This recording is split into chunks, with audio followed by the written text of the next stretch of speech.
درود بر شما هموطنان، درود بر شما ایرانیان، درود بر شما آزادمنشان.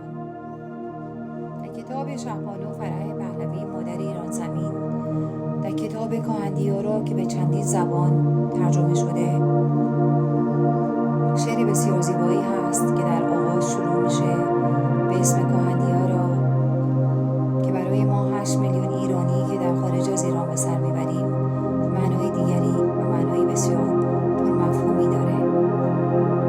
اما ما ایرانیان بیرون مرز و شما ایرانیان درون مرز، برون مرز، مانند زنجیری بسیار مستحکم به دور خاندان ایرانساز پهلوی، خاندان پاک ایرانساز پهلوی حلقه زدیم و ازشون حمایت میکنیم تا این خاندان به ایران برگردند و دوباره ایران را از نو بسازند. دوباره میسازمت وطن.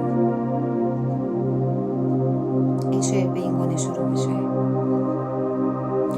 کهندیارا دیار یارا، دل از تو کندم ولی ندانم که گر گریزم کجا گریزم، وگر بمانم کجا بمانم. نه پای رفتن نه تاب ماندن، چگونه گویم درخت خشکم. عجب نباشد اگر تبرزن طمع ببندد به استخوانم.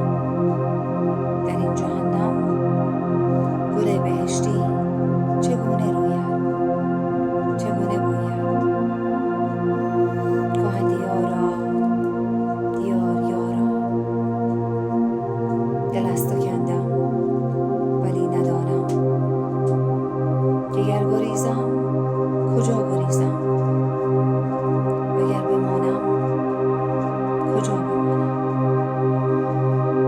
کتاب شهبانو فرح پهلوی مادر ایران زمین، کهندیارا رو به شما دوستان عزیز، به شما هموطنان، به شما آزادمنشان پیشنهاد خواندن میکنم، چرا که در این کتاب حقیقت ها گفته شده و ما موظف هستیم که به حقیقت پی ببریم.